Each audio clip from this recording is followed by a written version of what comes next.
basically, right, this JCRC thing I see, right, like for example, how it worked last time in council, right, basically is we will have meetings in there's a JCRC room, right? Basically, we'll have meetings and stuff like that. Yeah, and that's about it. There's a room for us to have meetings only. Basically, like if let's say if you want to study, there's always a common room that everyone else in the hall uses, and it's only entitled to. Let's say if you study in the JCRC room, let's say I'm from JCRC and I want to study, and I feel that I have a room of my own, and I think that's more conducive, but I think it's unfair to the rest of the residents out there, because there's a common room for studying, like there's a study room in hall, and I feel like by showing this, right, you show that you're willing to integrate, like just like a normal resident in hall, like just being with them and just you don't have to talk to them during studying, you just do your own studying and stuff like that. But the thing is, I feel like by being like, you want to study yourself and you put yourself in the JCRC room, you're showing this, for me, I think you're showing this impression of you're being exclusive. Like, because your friends won't like join you in JCRC because they think that this is a place where only JCRC members can come in. And I think this is a general impression. Maybe if it's wrong, you will correct me. But this is the general impression that people will get. And that's why when I was president last time, I believe that there shouldn't be this idea of exclusiveness. It's how we just participate in every activity that everyone else does. So, like, continue to support the events like how normal JCRC member does, and like basically show that we are actually just part of you. And because of this, right, they will feel like the JCRC is being exclusive to themselves only, and they're more willing to share with you because they're more like your friends already. They're not like, oh, the guy is a leader, she's a VP or whatever.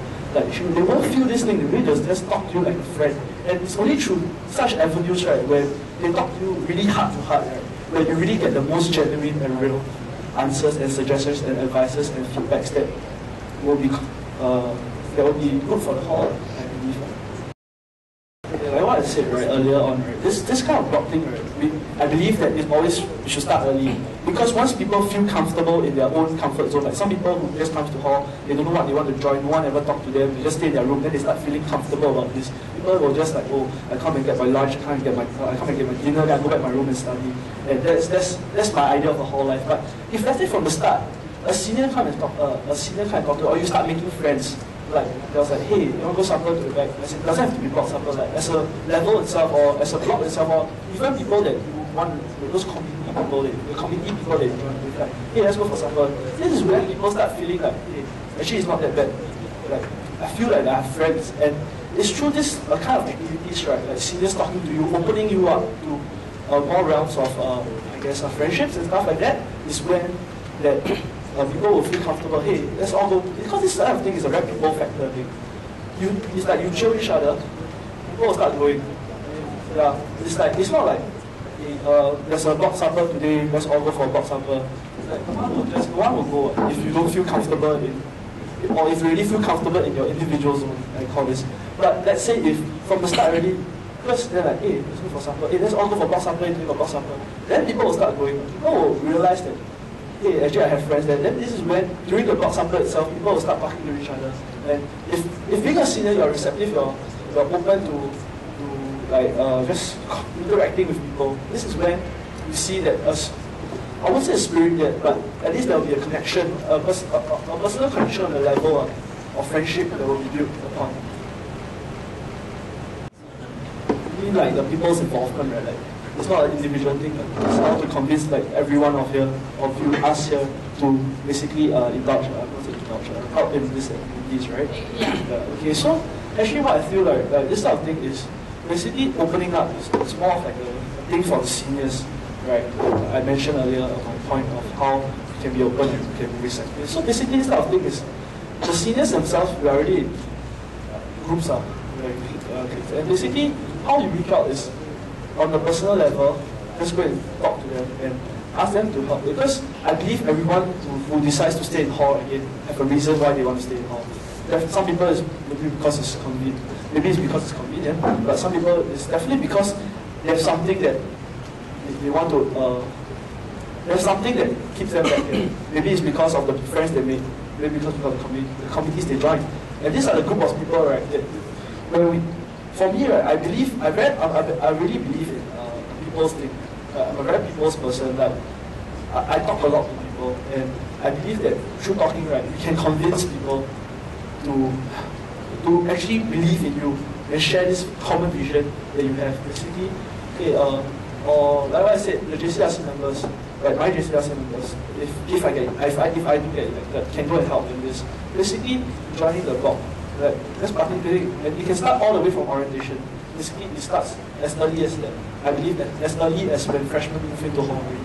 This is when all your programs initially plays a very important role. Because other than that, there will be very small events under it. Maybe like different small events that different committees organize. So this orientation thing is very important from my point of view. That it's really the first big stepping stone for freshmen to come in to take that big step to the next level, to be comfortable in the hall itself. Actually, for now, right, I'm doing expeditions. Then after that, I'm coming back from hall, right? As in, I have nothing to do. As in, after I come back from my holiday, as in the expedition thing, then I'll be free from that. And if I believe that I can help out, definitely EHOP. And by helping the different various programs, because I know EHOP comprises of programs, right, flag, and I believe like there will never be enough manpower in such committees. And as a president, I can help out in all these things. And like what I said, I never make promises. But the thing is, what I can do is I'll help out in the comms. And if I really do get elected, then I think it's my responsibility to ensure that what I said, that orientation is important, orientation is a very important thing, then I'll definitely be helping out in all three components of the program itself, for my summer vacation. Basically, I think this type of thing we can do internal. It doesn't have to be an external, the whole point system that RHABS does it. Then actually we can do an internal point system whereby we feel whereby we can give them points as well for things they join, and through that then we know the people who actually done more. Because if we are grading people according to the point system, this is when we can sieve out and show it's going to be like a cut-off point thing, I guess, at the top. How can I say, 100 people. If we need 100 people from this, then the top 100 people with the most points will stay. And I believe this is only the fair and just system for whole thing to work, for this whole thing to be effective, and for this whole thing to work. And how this point system, internal point system is going to work is also something that we have to work on. My thoughts are, if something we have to work on, like how to make it fair, I believe. Because is this more important than this, or is that more important than that? And this is something that we have to look through. Maybe the work plan of the year, like what are the different committees doing, and how involved are they, and is it really a very heavy workload, and stuff like that. And these are things that I believe have to consider and should be thought about carefully. Actually, for this, right, I did talk about a few things. As in, this, to be honest, I couldn't decide whether I'm going to run for president or whether I'm going to run for another position. And it's only until a few days ago that I decided. And once I decided to run for president, and I decided that this is a very important question about what asked me about choosing a team. And I've actually thought through with seniors as well. And actually, what my plan is, right, is I'll talk to the seniors and the current JCRC, because I do believe they know who are the right, not saying right, they know people and who may be suitable for the job. But ultimately, is how I feel is whether I'm comfortable or not working, and whether we will be on a good working relationship. And some of the people I actually thought of were the people who I worked with from my committees this year, like from SMC events or from expeditions, some of them. But of course, it's still in this stage of the campaign. So I'm still like trying to talk to a few people and see whether they are interested in joining JCRC. I guess the most important thing as a JCRC, like what I said earlier on, is to be it's basically push for things that the residents want, and if it's feasible, of course, definitely. You can't ask us to build like something which is not feasible at all. But like what I said, for example, let's say if it's a feasible idea, and we really pushed for it, like we came up with a proposal, we do all the cost benefit analysis and everything, and if it really does get rejected by the SCRC because of maybe their own thoughts and what they think of it, maybe it just doesn't align. And I think the thing we have to do is we have to, how we resolve this, right, is we have to be transparent as much as possible as the JCRC. We have to explain We have to explain to the residents why maybe I'm sure that SCRC has their reasons for not approving a particular proposal that we are pushing for. And if it really doesn't, then I mean ultimately SCRC holds the position, right? So we have to let the residents know, and it's true.